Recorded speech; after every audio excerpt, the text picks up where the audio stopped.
இந்த ராகு கேதுவுக்கு ரைட் சைடுல எப்படி இருக்கும்போது ரைட் சைடுல எல்லா கிரகங்களும் இருந்தால் அது கால சர்ப்ப யோகம். இது லெப்டில இருக்கிறது, இடது சைடில இருக்கு. அப்படி இருந்தால் அது சம்பூர்ண கால சர்ப்ப தோஷம்.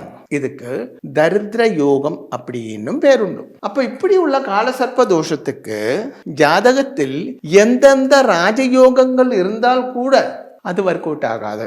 அதாவது ஒரு எக்ஸாம்பிள் சொல்றேன். ஒரு தீபம் நிலவிளக்குன்னு வச்சுக்கோங்களேன். இல்ல நிலவிளக்கு அப்படித்தானே சொல்லுவீங்க, வீட்டுல எல்லாம் கொளுத்துவாங்க இல்ல, 5 திரி போட்டு நெய் ஊற்றி 5 திரி போட்டு நல்லா தேய்ச்சி கழுகி விருத்தியாக்கி நல்லா 5 திரி போட்டு சூப்பரா கொளுத்தி வச்சுக்கு. அதுக்கு கட்டிலுக்கு கீழே எடுத்து வச்சா என்ன ஆகும்? வெளிச்சம் கிடைக்குமா?